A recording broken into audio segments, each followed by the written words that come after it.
Welcome to the Business with Beers podcast. This is the place where we help entrepreneurs expand their business, build their wealth, and generate passive income. I'm your host, Brian Beers, an entrepreneur who's on a mission to inspire growth from everyone around me. Remember that you need to take the actions others won't, and you can live the life that others don't. Please be sure to check out my weekly newsletter that now drops every Thursday. It includes one quote, one tweet, one podcast recommendation, plus some business and investing insight from me. It's short and it's sweet. My goal is to provide you with just a couple gold nuggets to help inspire your growth. Go to brianbeers.com to subscribe. Hello, everyone. I am excited today to bring you Will Brown. He is the founder and CEO of Titan X, which is an artificial intelligence platform to help real estate investors find and close more off-market deals. Welcome to the show, Will. Hey, Brian. Great to be here. Awesome. So to provide a little context, do you mind giving us an idea of your backstory, 18 years old, kind of to where you're at now, and kind of then we'll get into how you started this business and what it looks like today? Yeah, absolutely. So I grew up in Northern Virginia on a farm. I was very bored, Game Boys, DSs, those things were just coming about. My nearest friend lived a mile away, so I spent a lot of time outside, and I'm very grateful for that. But I was very bored most of the time. And then I'd get to school and I'd find that my boredom would just be compounded in school, because it was like I just kept asking questions why we needed to learn the variety of different things they were trying to teach us. I didn't feel like I got good answers. And so in my teens, I got into video games because I realized they were quicker feedback loops, right? I didn't have to wait years to see something through. I didn't have to choose to, put my energy into what someone else told me was interesting. I could choose to put my energy into what I thought was interesting. Had a lot of fun with that. All of that accumulates to me at 16 years old, going to a real estate investment seminar with my mom for like one of those weekend 3-day seminars. And in that moment, I saw, wait a second, all the skills, all the economy aspects that I love playing in these games, I could actually do that in real life and actually make a living and actually not have to go get a job working for somebody else. That sounded too good to be true. Bottom line, I started listening to podcasts, started listening to Bigger Pockets podcasts. And after about 300 of those podcasts, hearing from people's stories from all walks of life, it was more so like, why not me? Rather than, hey, am I ever going to be able to do this? It was, why wouldn't I be able to do this? And so I started to take massive action, kept reading more books, got to the point where I listened to about 1,000 hours of podcasts. When I was still in high school, my friends thought I was crazy. I was looking at like listed properties at lunch. They're like, what are you doing? I'm like, I'm not quite sure, but this is interesting to me. And then by the time high school finishes, I don't have anything really that's making money yet. I wasn't even really 18, so I couldn't even sign on the dotted line. And so I go to 1 year of college, William and Mary, pretty much exactly what I thought it was going to be. It was high school with more binge drinking. So I decided to double down, spend all my studying time, skip classes, and just actually bunker up in a library and start building my real estate investment business. And so that's how I got started into making my first calls, talking to my first couple sellers, was on that desire, just like own my own path, be responsible for my success, be responsible for my own failures, and not have it be at like some effect of the system that got me there or didn't get me there, but to take my life into my own hands. Yeah, that's awesome. A lot of people play, victim, or they complain, they make excuses, and there's all these reasons why not to do something. And, we can make a million excuses and just sit around all day and complain. But, people who are successful in life, friends of ours and GoBundance, they ask that question, why not me? If they can do it, I can do it. And it's just a matter of, success leaves clues, and just go ahead and see what other people are doing, like the Bigger Pockets, educating yourself and be the victor of the situation instead of the victim. So that's, awesome lesson for anybody, young, 16, 17, 18-year-olds listen, especially kids of maybe some people of, a path to follow. So what happened then? So you're 18, 19, I guess did you just do 1 year of college? Mm-hmm. And then what was your first taste then into actual real estate business? Yeah, so I decided to, the first year was coming to an end. I'm like, okay, what do I want to do with my summer? And I met a couple of guys who were in the Navy at one of the local real estate investor meetups. And we said, hey, let's partner up. We bring a couple different things to the table. We don't know if it's going to work out, but let's do it. And so I move in, I'm sleeping on an air mattress and like in the hood of Norfolk, Virginia, and loving my life, waking up super early, doing, miracle morning, doing all of it, drinking, black coffee, doing cold showers, like all of it. I decided to go all in on this stuff. But I was the happiest that I'd ever been because my life was finally in my own hands. Okay. And making a lot of calls. We get a first property under contract. And it kind of just snowballs from there. I don't want to bore with the details, but the bottom line was that we saw that we discovered this idea of like dollar productive activities. And I still use this to run my life and my team's life, which is that, every single hour you do something, what you're doing, you could attach $1, per hour amount to it. It's like, what could you pay somebody else to do that same thing?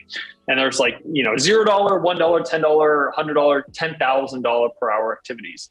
And at the time, I found that we were spending a lot of our time making cold calls because we didn't have money. And so we were building a company off of our sweat equity. But I realized it would be sort of a similar thing. It's like, it's going to be really hard to become a millionaire being an Uber driver because you only have so many hours in the day. And so we needed to find a way to make those hours more valuable. And so then we switched to actual paid marketing, where now instead of talking to people who are like, don't ever call me again, we had people calling us that are, hey, I want to sell my property. Revelation, that made a whole lot more sense. And so immediately our dollars per hour 10x, which then led to closing more deals, which then led to the ability to invest more into the business.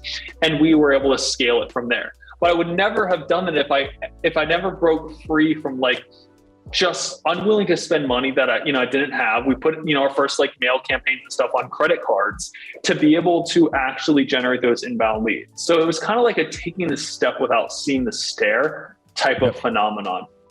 Yep. Yeah, that's key. And that's something I'm continuing to work on too and coach my team around, which is there's these low value tasks that like almost anybody could do. And we find ourselves slipping into this time where we're just spending all this time doing $7 an hour tasks instead of focusing on the things that you are best fit for and the highest value. And it's really understanding what are your skill sets and can you hire, like you said, can you hire somebody? And if you can, probably not a job you should be doing. So I think that's awesome. So then what did it go from there? I mean, you're growing this business, you're scaling it through figuring out, all right, I'm going to invest money into marketing. I'm going to get leads instead of me like trading my time for money. I'm going to put my money to work. This is what it sounds like the shift was. So then where does it go from there? How big does this thing get? What does the business look like? Yeah. So first deal, like May of 2018. And then we really started getting ramped up around July of 2018. And so we're probably doing like 2 to 3 a month for a couple months. In the final quarter of 2018, probably getting up to like 4 per month. And now this is at the point where not only did I put out my dollars to get people to call in, I'm putting my dollars to have people take those calls and close deals. So I was like, okay, great. I can scale this thing to infinity because it's not actually requiring my time. Until I found myself spending my time and energy and the intelligence that I gained from talking to thousands and thousands and thousands of sellers, now just trying to train acquisition managers on how to talk to sellers and finding that I was spending time with people who then I would have to let go because they weren't a good fit and that it wasn't going to be as easy as I thought. And that training and managing people, hiring human beings is not an easy thing to do. Having them consistently produce results at a high quality, especially that's what's required when you're needing to build a rapport with sellers, it was not as simple as I had thought it was going to be. Right. When anyone who has hired people is probably like, oh, that makes a lot of sense. There's actually a lot of systems and processes and accountability you need to have in place. Well, bottom line, I finally found some good people. I finally got them up to speed. And now we're talking about February, March of 2019. And I was doing 4 to 6 deals per month in Virginia Beach. And I was like, I can take this nationwide. Let's take this nationwide. And so I was starting to put that groundwork in place, but I was doing a couple of weeks of traveling. I was doing like a Tony Robbins conference. I was doing like a M1 mastermind retreat, like child program of abundance. And what was fascinating was that on the last day of this retreat, I stay an extra day with a couple of friends. We rent out a place because our flight was going to be back tomorrow. And we get this place that has a hot tub. And in this hot tub, under the stars, we start having a conversation. And for the first time in my life, I almost like looked in the mirror, looked in the puddle, if you would. And I saw just how far I'd come in the last year. And I realized, the problem, the unwinnable problem with real estate that I found is that, first of all, it's already all owned. All the land, all the properties. If you want to build an empire, you kind of have to build it by negotiating discounts every step along the way in a one-off way. And that bothered me because we'd spend so much time getting a deal over the finish line, closing on it. We get a check, yay, we're happy. But then we kind of have to start over the next time, start over building new relationships. And I was like, that's gonna be really hard to scale. And I have some big North Star goals like colonizing Titan, which is Saturn's largest moon, by 2050. And I did the math, Brian. I was like, you know how many homes I'm going to have to flip and wholesale to get to Titan? I did not. It was going to take me like 70 years. And I was like, I would die of boredom. And so instead I got to think, is like, what's the actual problem that's there that's causing me to not make it easily like scalable? And can I solve that problem? And can I solve that problem with a technology that doesn't quite exist? You know, being 19 years old, super naive, not knowing what you don't know is the greatest advantage that I had and that I still have. Not knowing what it takes. To anybody who's listening when it's younger, they're like, well, I need to go get experience to learn how to do something. And that's kind of like saying you need to actually understand, you know, how tall the mountain is before you start climbing. But if you're committed enough and you're naive enough and you can iterate and listen to the feedback and build a team around you and learn how to, you know, use the skills of others working with you, I kind of just started hiking up this mountain and have been figuring it out as we go. And what's fascinating about that is every single thing we do now, we're working on a team where we don't know if anybody else is doing this in the world. And what we're doing is solving the problem of, say, real estate investment. And so why real estate investment is an opportunity, just zooming out all the way, is because there's always going to be a percentage of people at any time that if they're looking at either getting the highest price, getting the fastest speed, or getting the most convenient transaction, they're going to be choosing more speed and convenience. Maybe they inherited it. Maybe they're going to get a foreclosure. Maybe it's a tenant that they just don't want to deal with anymore. There's a variety of different motivations. There will always be a piece of people that need to sell their house to an investor. Mm-hmm. But most people forget that that's not an easy decision. It's not usually the first choice. And so what I found was this just like gap in the market of real estate investors who were actually seeing the people behind the houses as well. And so I was able to be extremely successful by being honest and authentic with people and actually building the relationship rather than just looking at it like a calculation on a spreadsheet. And so now with this technology, again, that problem of having to start over every single time, I realized, well, what if you could actually build and invest in relationships and you focused on creating an incredible experience for that seller, knowing and being empathetic that they are going to they're in some life situation that's tough. They don't have all the time in the world. They don't have all the money in the world. All the options are not available to them. And you can come in there and solve a problem for them. Yes, you're going to take a slice of their equity for doing so. They get that. Be honest about it. But what if that experience was just absolutely the best it possibly could be for them? What would that look like? That's the question we started to ask because it was so hard to focus on that while also building a real estate investment business. And there's no tools out there that were improving the experience of the seller. Not at all. Yep, because it's all manual, right? They get a postcard, someone calls them, someone visits their house, you know, they go back and forth. They probably criticize the house because of all these issues and why they're only willing to pay a certain amount, right? Like and then like you said, they start it all over again. It's super manual, success is probably highly determined based on the individual who's visiting the house, and that you probably have really good guys who are good with the people and ones who are blunt and not very good.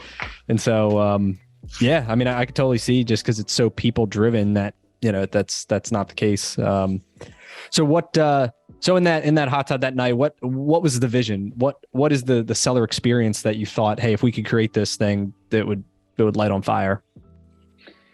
Yeah, it was, the vision was as large, right? Rather than, it wasn't just specific to real estate. It's something I want to do over the 20, 30 years. Real estate's our initial application of this technology. This is a mouthful. It took me like 3 years to put into one sentence, but our vision and our mission is it's elevating consciousness. So elevating the consciousness of humanity by democratizing access to personalized superintelligence. Basically, improving the quality of the world and improving quality of well-being by giving everybody access to AI that works for them. And so I saw, what if we were to flip the script? What if we didn't build an AI for the investor? What if we built an AI for the seller?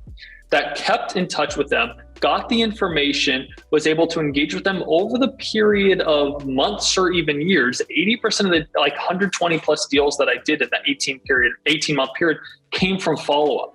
When I look around, most investors spend a ton of money in marketing and they have a big old hole in the bottom of their bucket and they're not following up. And it goes back to the dollar productive activity, because what their follow-up looks like right now is just simply calling and email and text blasting in a preset way, because they only should spend their time talking to people in the front, which from the dollar per hour perspective, it kind of makes sense. However, what if this AI was built for the seller, such that, let's just flip the script. The seller responds to a piece of marketing and they're able to engage and have a conversation that gets their questions answered. Maybe it handles their objections and it uncovers the actual motivation and the temperature of how hot or cold they are. I'm selling. They're asking price, the condition of property, etc. Then that information got passed to the investor. Information looked at it, was able to make an offer. Let's say that offer works, great, they're on the track to closing. The investor didn't have to brute force call people to figure out that information. Let's say that offer doesn't work. Okay, maybe it's just not the right time. Maybe they're not ready yet. Maybe there's some uncertainty in their life that they're like, well, I don't know what we're going to do about it yet, so we're just curious. Right now, that person would get put onto a cold follow-up and then get a preset generalized text message every 7 days, 14 days, 30 days. Most people don't respond. Text blasting people is just not the way to get them to respond. And so imagine if that person was actually kept in touch with a customized flow based on the information that they provided. Hey, Sally Sue, just want to check in, how is the probate process going? Just want to check in. What's it like? Were you able to find a new tenant? How's it going? Did you get the tenant out, right? Whatever their situation is, imagine if that follow-up and that relationship was able to kept being built with that person. And that's all, those questions and dates are automated through your system, not someone manually entering, all right, in 30 days, I'm going to ask them about, the tenant. Like the system's recognizing what the issue is, making an estimate on time follow-up and going from there. Yeah, all through text, right? So it's all text message based. If people are calling in on landline, they don't have text, they can't currently use our system. But the thing is, when they give us that information, we have the records, we have the transcript, we associate with that phone number, we associate it with that lead, and we can use information that's custom per seller for the entire length of seller. Even until, let's just take, Sally Sue, the offer doesn't work. 6 months from the road, she says, hey, I'm ready to receive another offer. We surface that up to the investor CRM. They say, hey, you have a new task. Where'd this one come from? The AI actually works inside the CRM like a virtual employee. Say, hey, this person is ready for another offer. And now let's say it works. It goes to closing. Now, our AI isn't going to stop there. It's going to continue to nurture that person even after closing by going back and seeing, did they have other properties, checking in with them on the holidays, checking in with them, again, based on the rapport that has been built, and also asking for referrals. So very few people actually buy houses through referrals because they just don't care about the seller's experience. They're only focused on that one house at a time. And going back to solving that problem, the scale problem, that's a huge leg up. Yeah. So do you find that a lot of the sellers are investors or people that own multiple properties, not the homeowner that lives there? Or is that, or I guess, is that determined in the AI? Hey, are you the homeowner or are you kind of the investor? So they know if they fall into a certain bucket? Yeah, I would say this all comes down to the investor's marketing, because usually investors who own properties are going to be a bit more sophisticated. They might have more cash on hand. They understand the market more than maybe a motivated seller would. And so it's just about who's coming in at top of funnel. But usually the time real estate investors aren't marketing to other real estate investors, because it's there's not really a whole lot of opportunity to solve a problem for them with an offer that's going to be speed and convenience. Yeah. That's just what we found. So we check in to say, if it's the homeowner or out of state landlord, is this the only property they own? Do they own multiple? Then we use that information. Awesome. So this was the vision, and then you built it, right? Or how far along are are you in this process of building this?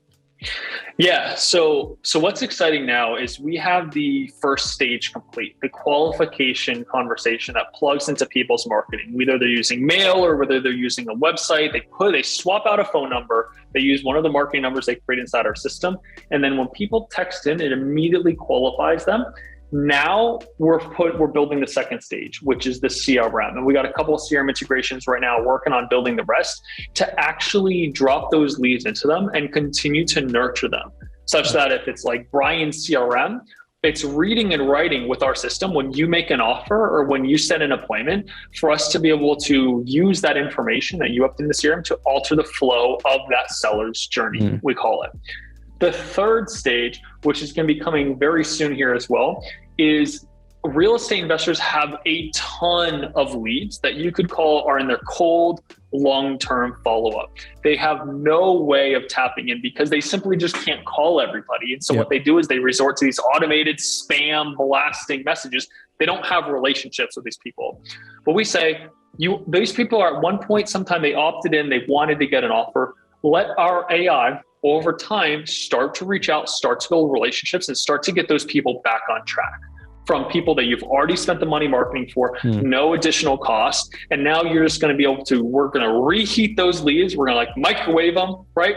And then we're going to continue to nurture them as well, such that those investors who are awful at that follow-up don't need to figure out how to follow up, because what they're able to, go ahead. Yeah, because the system's going to ask them more intelligent questions, timeline, objection handling, like you would if you were a human, right? That's the idea, rather than just a blast cold blanket message that maybe only applies to 10%.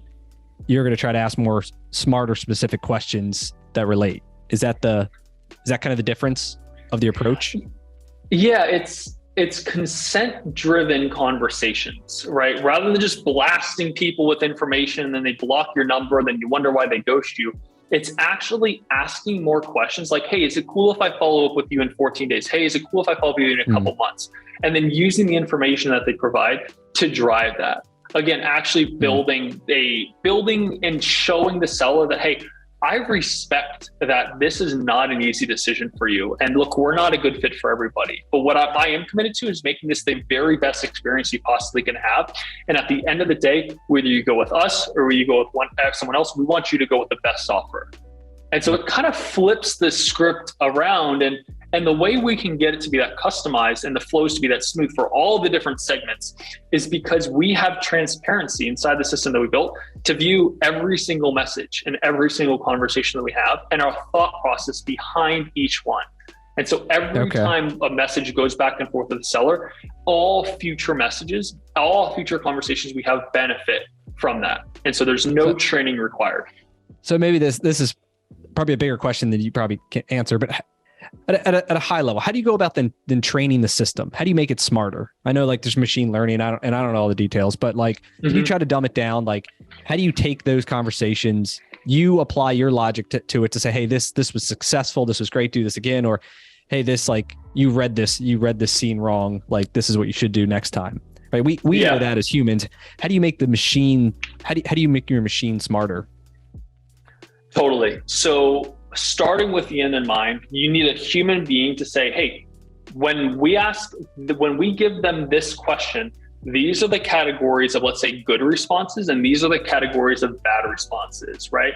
+1, -1. And so it's able to start to build a score such that it's kind of like a game with a scoreboard. When it's having a conversation, it's going to be using a lot of, and that's what's like took us 2.5 years and now close to $2 million to develop the actual thought process. Say, okay, how are we going to create variations of asking these questions and what flow are we going to go into? But at the end of each conversation, it's going to have a score.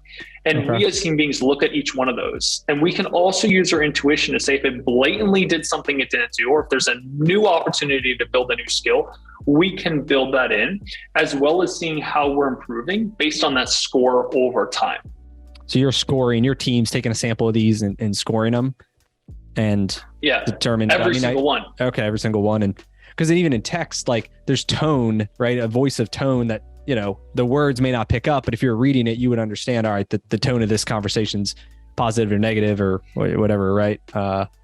Totally. So, but obviously by scoring it, you would train it. That's awesome. I mean, tons of stuff to unpack. I mean, more than what time we got today. Yeah. So where do you like, let's talk, I want a couple things. Let's talk about where do you think like real estate's going in general, like macro level? So you're trying to solve this bigger thing of customer, seller experience. And then I also want to touch on where do you think the next application of this will go. I mean, even in my, I'm in the auto repair business. I mean, we're trying to figure out how do we interface with customers more online, more digital. And I could see this totally like people texting because they want to quote on tires and it's all this, it's super manual back and forth. And so there's definitely there's probably millions of businesses that this applies to. So first let's talk about real estate and then next steps for you of where you think this will go. Totally. So our mission is the world's smoothest customer experience. Okay. And what that means for each industry is specific to each industry. But what that would look like for your auto repair is, imagine if you could clone yourself and you could have a version of yourself that was always there, replying back and forth to your customers, checking with your customers, and if you had an unlimited amount of time. Would you know how to train you to do that if time wasn't a constraint? Would you be able to say, hey, here's our offer, here's the stages people at, here's what they want, here's the questions to answer, and would you be able to iterate that over time? Again, if the time was not a limiting factor. Yeah, 100%. And like all the time, like the follow-up, like we do almost zero follow-up, but like someone in to get a price on brakes because their brakes are grinding, like they're not going to wait 6 months to get the brakes done. They're probably going to make a decision within a day or two, whether it's you or it's somebody else, like they're going to get it done. And it's not necessarily the cheapest. It's, trust, there's convenience, like there's speed, there's all these, this is the same reasons. Mm-hmm. But it's the relationship. So they go with who they trust is going to take care of it and do it right. Not necessarily so that the cheapest or the fastest. There's various factors. And even for us, like there's zero follow-up, but it's a massive number of customers and massive number of little things. So I think so where do you see it going next then? Like what's your next, once you solve real estate, at what point do you move on, or is it you're going to stay in real estate until you feel like you've like nailed it?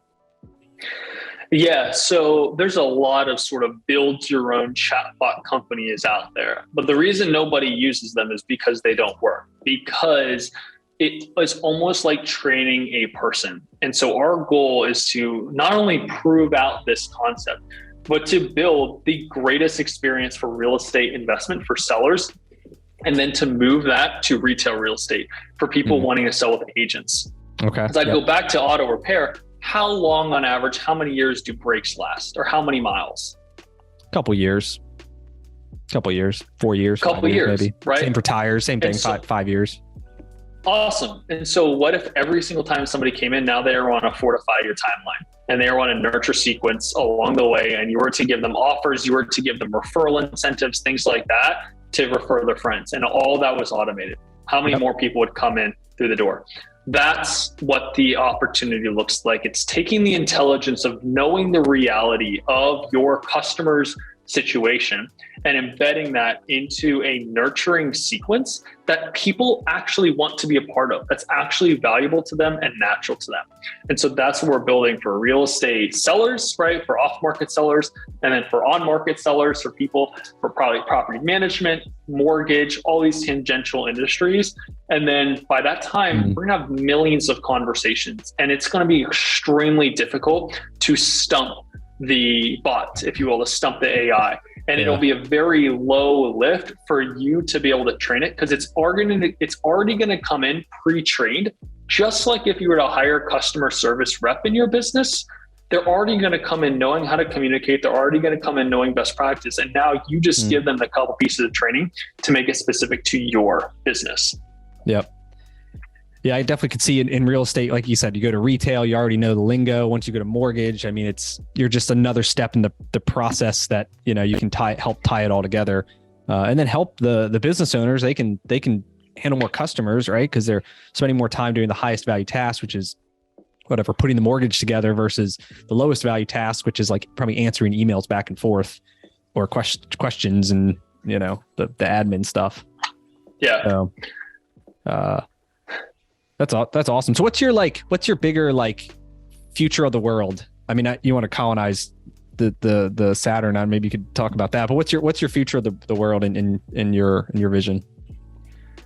Yeah, my vision is that we can communicate with businesses in the same way that we communicate with each other naturally, right? The amount of friction like the amount of friction involved in saying changing, starting service for a utility company, it should not be the sore spot of my day. And if you look at who are the people that have won customer service, it's Amazon, right? 2 buttons and the thing shows up on your door 2 hours later. It's still magical to me. Yep. And there's no phone number. You can't call Amazon. Exactly. It's a form and they just auto credit you or give you a UPS receipt and like you're done. There's no phone numbers. 100%. And so being able to give people back their time by being able to give them the ability and the freedom to text, to book a flight or to get a couple flights and not have to go through a bunch of these systems or to call and have businesses such that we as human beings can move and live about the world while using a service that's costing the company a lot less money. And that's actually training AI on how to talk to and help human beings, which will then open up an entire world of using that language model to actually lower the barrier to entry for the very technical skills that will be required in the post-automation world. So I see it as 2 sides of the same coin.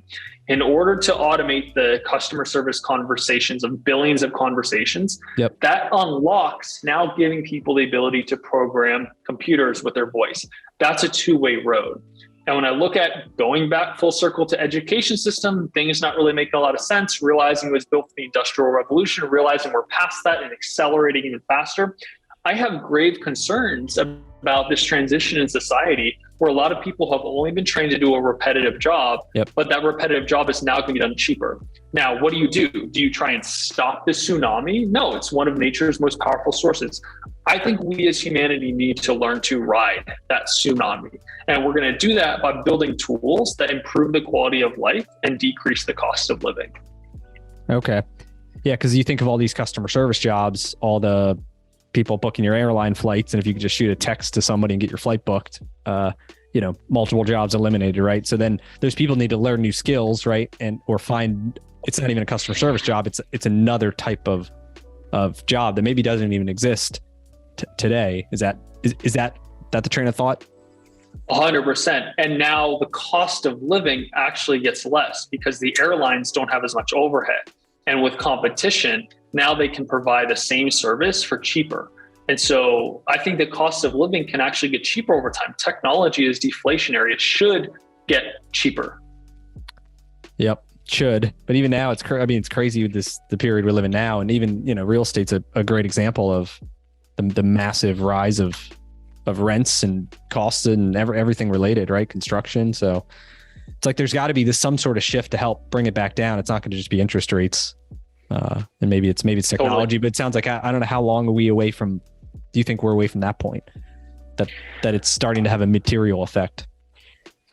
I think it compounds, right? It's kind of like the penny doubling every day, and the early stages is there. It's just right now with this space, there's so much of like the intelligent energy put into AI is put into academics right now, and trying to like figure out like with Google like full stack everything solutions. But when you get to the bottom of it, these algorithms are black boxes, and Brian won't be able to take that and train it for his company. He won't be able to say, hey, here's the specific policies. And so a lot of it right now is still theoretical.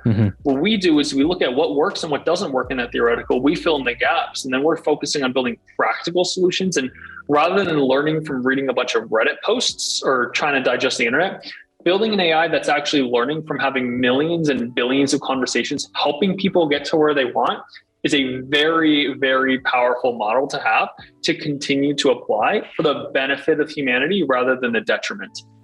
Yep, that's awesome. A couple more final questions for you, and we'll get wrapped up. So where do you invest your money today? So you're making money through your different businesses. Is it real estate? Is it passive? Is it all in startup? What's it look like? Yeah, so I bought a couple properties like creatively financed, subject to owner finance about 2.5 years ago, back when I was still wholesaling. And I've been selling those off just because they've appreciated, and I don't think things go up forever.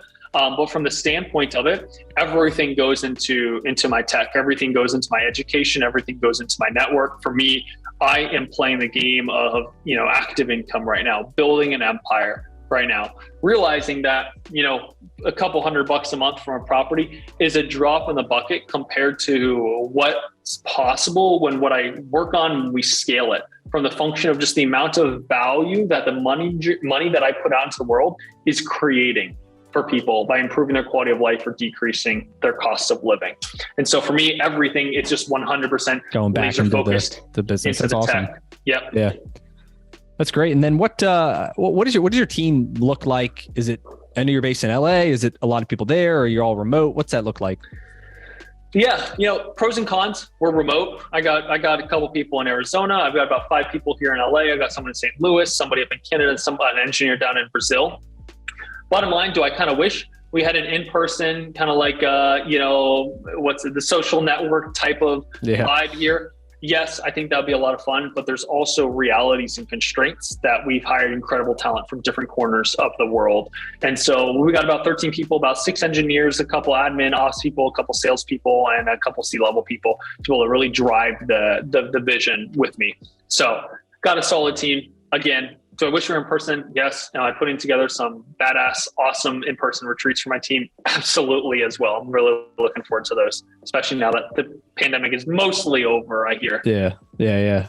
How have you found in terms of managing a remote team? I know for a lot of people, it's totally different than in person. I mean, we're kind of half and half for us. All of our, obviously mechanics in the shop are all in person, but we have a whole admin team that's all remote, and we're still kind of learning, right, communications and follow up, and it's different. It's a way different way of doing it. A lot of Zoom, Teams, et cetera. What does it look like for you in terms of what have you learned in terms of how to manage a team remotely? Yeah, I think it makes it like much more binary in terms of the level of person that you need to have. And when I mean the level, I mean like their motivation, their passion, and the self-accountability that they're going to bring. If they're not there in the office, you have to be very clear on instruction. You have to be very clear on what their KPI should look like. And there's a lot of hard conversations we've had to let people go just because we didn't feel like they were showing up with a level of self-accountability that the rest of us were. And that's minimally required to get something off the ground or even run any business. So I would just say that increases the standard of people you need, but it also increases the area in which you can find them, because I can get somebody from any corner of the globe rather than just my own metropolitan area. And so they kind of work hand in hand as long as you defend that standard. There's a lot of benefits to it, but again, there's serious constraints and problems that we're still working out ourselves. Yep. Awesome. In terms of any books you could recommend that you've been reading lately that piqued your interest, or ones that have been, life-changing or motivational to you?